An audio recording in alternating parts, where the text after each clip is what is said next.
Left Night Radio. What's happening? What's up?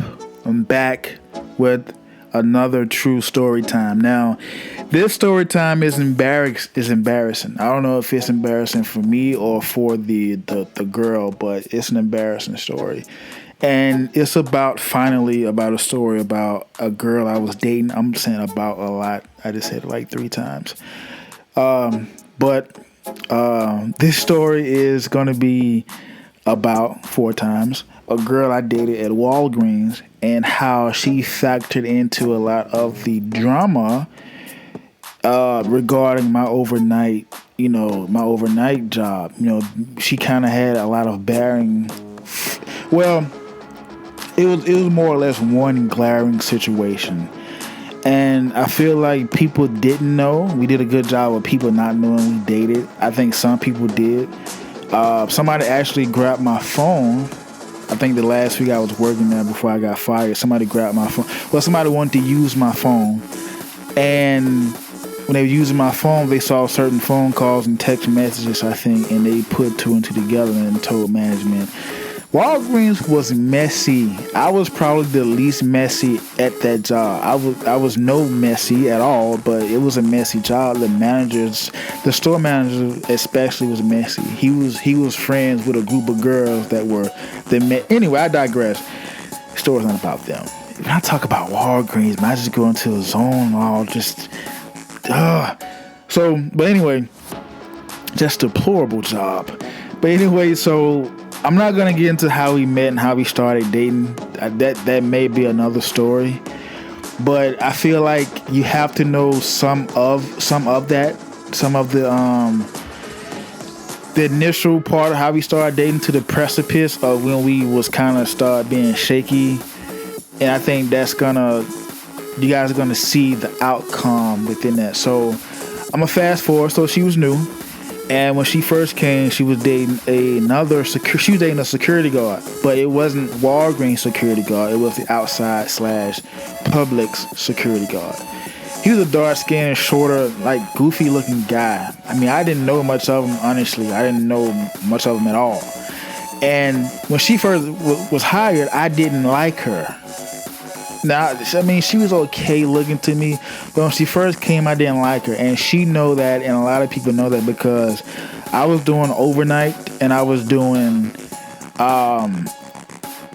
mid-shift. So one week I do daytime, and next week I do overnight. So my body was breaking. My body was messed up by the end of me working at Walgreens. So I told the gay sissy punk ass manager, I said, look, man, if you give me an extra $2-3, I already do security overnight also.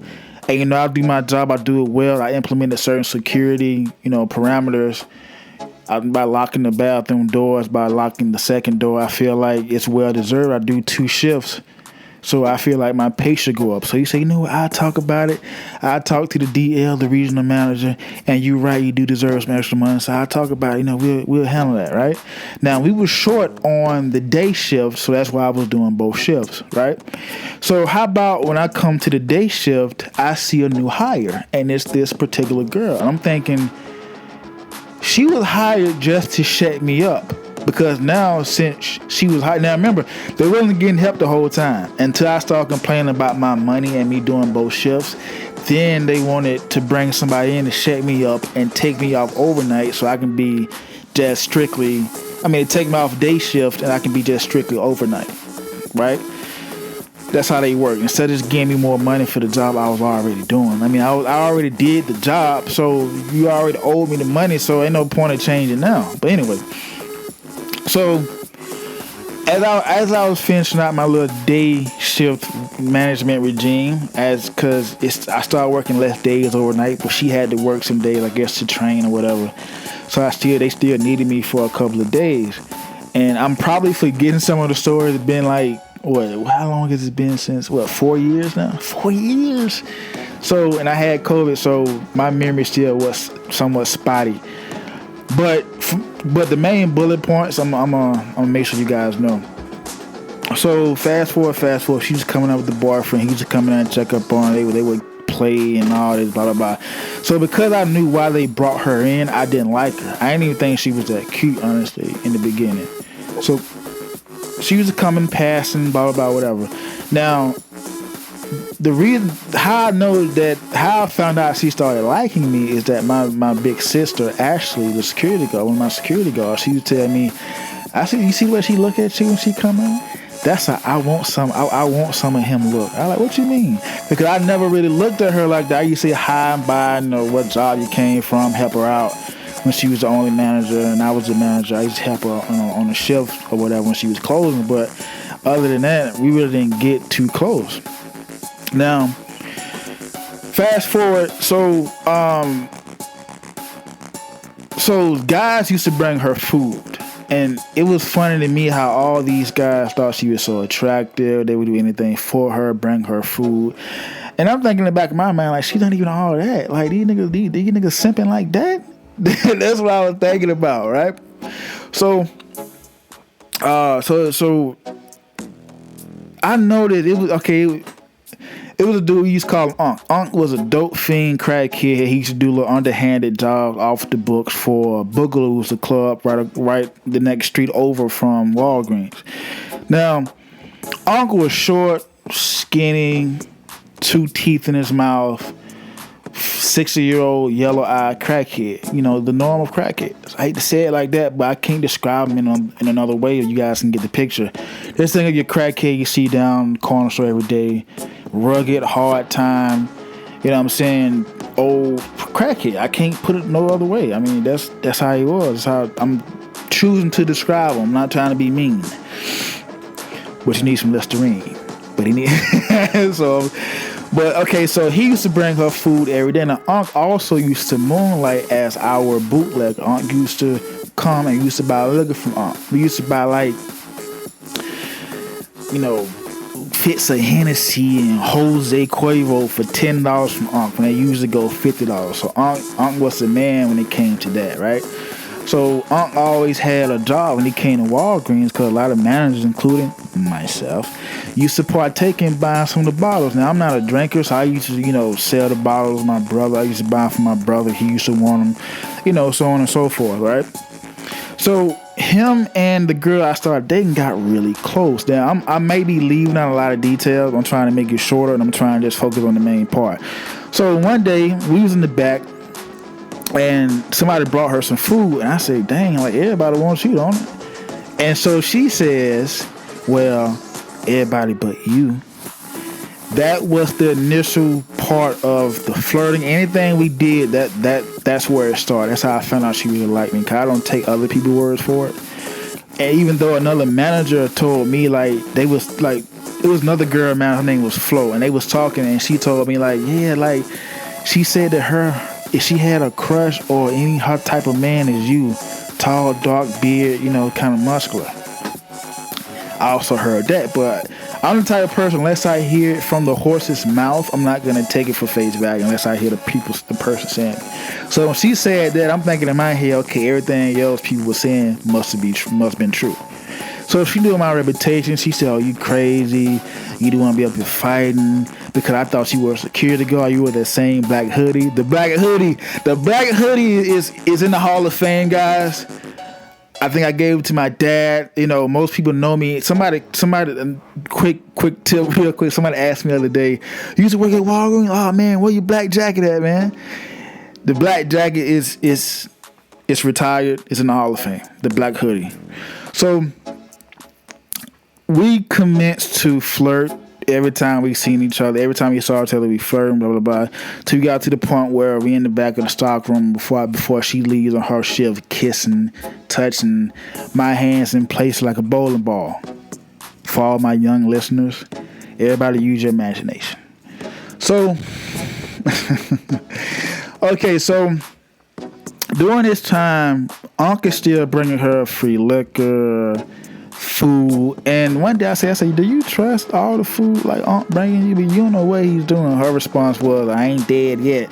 I don't know what Unc was doing to that food, but when we get to the end, you guys probably figure what he was doing with the food. So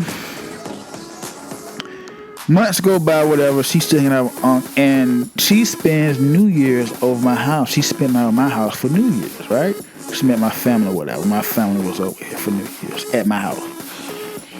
So that whole time, she was acting funny, and I'm thinking,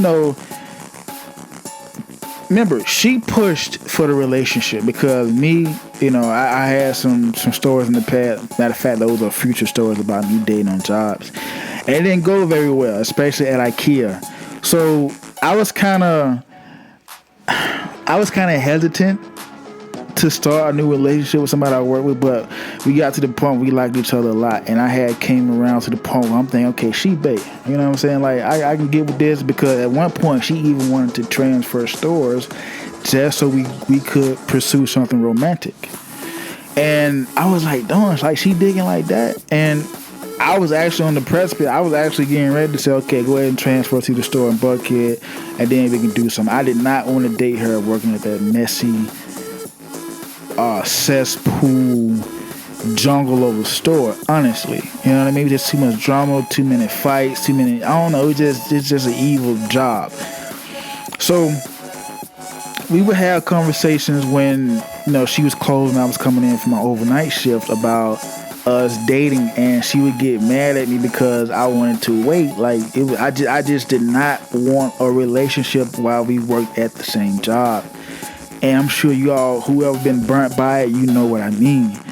So I got to the point where when she spent the night, it was pretty much solidified that, okay, this is official, right? So after she spent the night, she went to Las Vegas with her friends or whatever, right? Now, to this day, I haven't seen those Las Vegas pictures, right?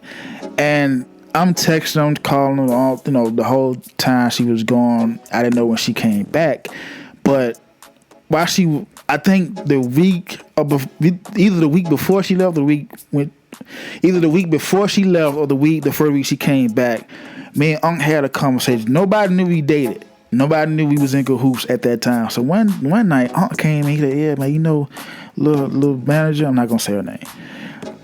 He said, little manager, he said, yeah, man, we was at Boogaloo, man, she had a little tight skirt on. I don't think she had no underwear. She came to see me. And I'm looking like, I wanted to paint Unc the way he was making it. He was talking like a pimp. He was sucking the teeth. Yeah, man, I had a little young girl over there, man. She was doing something strange to me, man. Blah blah blah blah blah. And I'm thinking, like, I didn't want to give away my cover out of emotion. You know what I mean?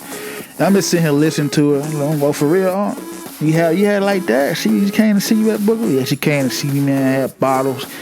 She had a little dress on. Everybody was looking at her, man. All nigga trying to holler at her. I'm like, Now at that time, I ain't know she was even going.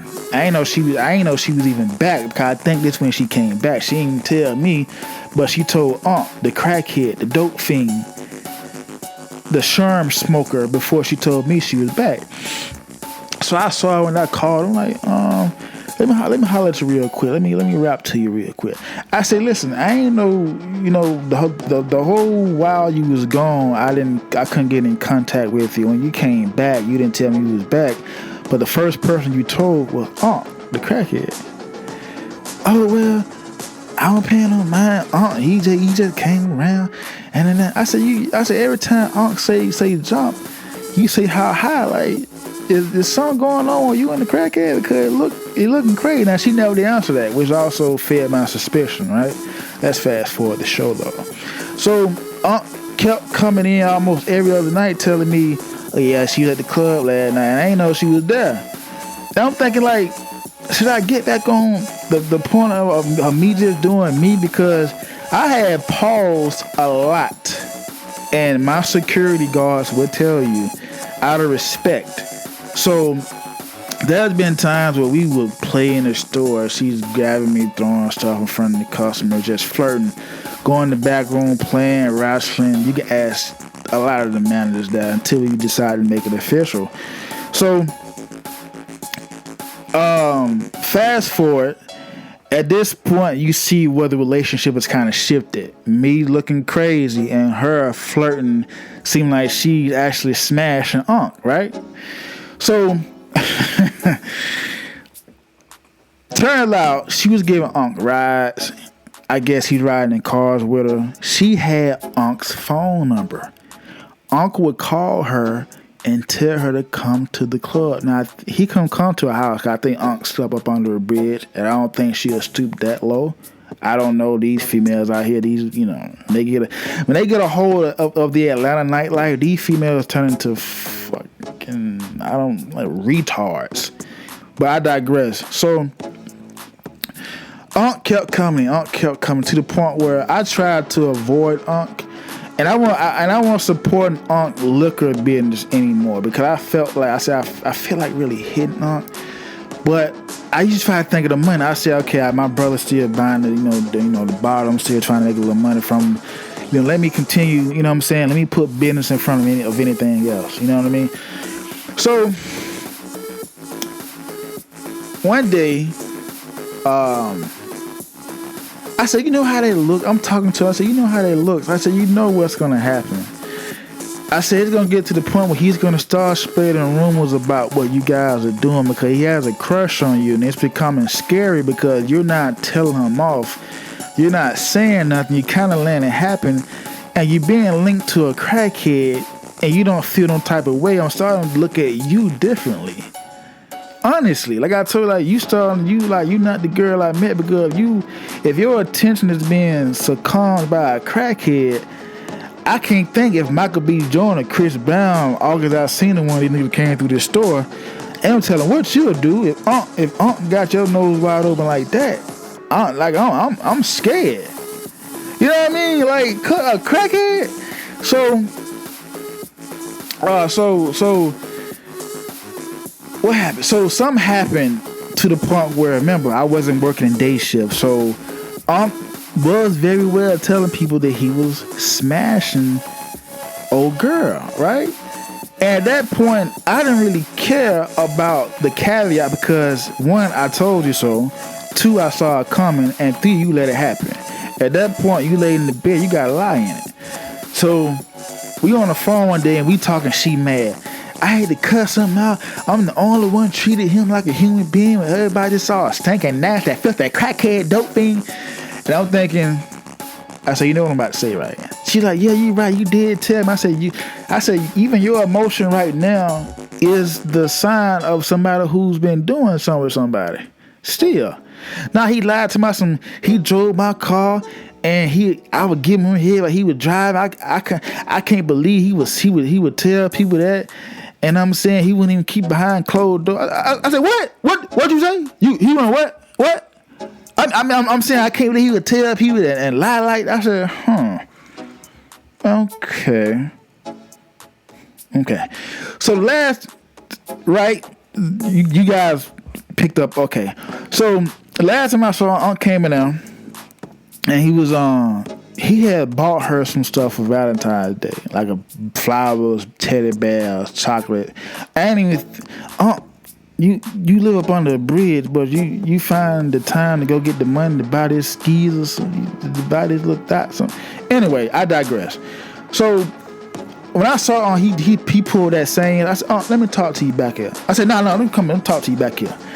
I said, come in, nigga. I tried to grab Unc by the lapel or whatever. Because it wasn't because of even her. It was because of the fact that you came in with confidence and keep telling me. I said, me and all supposed to been.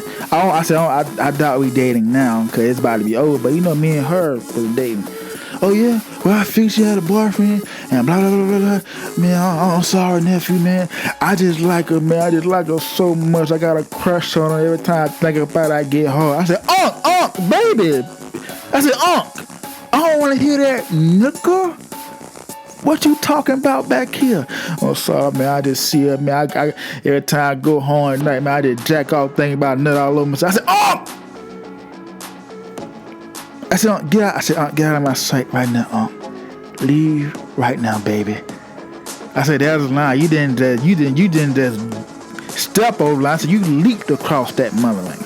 So Unc left, so Unc left, and the relationship is pretty much at this point, because I see if it was a regular nigga like myself, regular black Atlanta nigga like myself, young player nigga like myself, we in a throuple with a crackhead. I'm too cool for this, baby. Like if the girl I mess with know, like the girl you doing a crackhead, I look at you different now. So she got mad. She cussed Unc out in front of everybody one day on the day shift, and I'm thinking to myself, this is you. You got this to blame. I told like this is your fault, right? So and I'm thinking I'm leaving out so much. So last time she came up there to drop off some Apple Watches that I was selling at Walgreens at the time. And she came to the back and she's like, "Here you go," because somebody didn't buy them. I went somewhere out of town or something when I gave them her to sell, and somebody reneged. So she came up that night and the energy was off. Right, and this is the last time I ever saw her, and the energy was off, and it was like I can't describe it. And then Unc also came into the store, and she didn't even want to look at him. Her body language is all. I said, "Unc," I said, "Listen, me and her, are trying to do something. Leave it alone. Dead it. That's it. I'm not gonna kick out the store. You ain't do nothing to the point you can't come in and shop, but just be cool off her. I don't want to deal with this. Both y'all act like y'all in elementary." I said, I don't got time for this. Y'all need to apologize and agree not to talk to each other. Y'all gonna lose each other's numbers. This can't happen no more, right? So like I said, this is my first time seeing her and I got fired the next week, of course. But this is a story about a crackhead took my girl. I mean, at that point, she was never mine. I mean, if you took her. But I don't feel bad. She should feel bad more than any. I mean, I guess somebody would say, "Nigga, you let her crack." I guess I would, but you're attracted to who you're attracted to. I mean, if you come up eating, if you in life, you come up eating, if you're used to eating peanut butter and jelly sandwiches and you have another taste, when you taste that steak, it's not gonna be quite right. You like it, but it's not what I'm used to. Eventually, you're gonna go back to that peanut butter and jelly sandwich. Let's not fool ourselves now. I mean, because it was a lot of routes I could have took as far as women. I had some stuff going on across the street and customers. I chose to do that, and I knew once I decided to date again on the job, it's going to turn out bad, and I'd be damned if it didn't turn out bad. I'm always right, but I hate being right because I'm always right about stuff. So that's when it comes to me. But turns out I went to Walgreens the other night. I went to the movies with a date. We went and saw Candyman. This not the other night. This is a while ago. We went and saw Candyman. It was last year, and turns out Unc is still at Walgreens to this very day, selling liquor bottles. It's Dark Knight Radio. I'm Dark Knight. You guys be good. Be safe.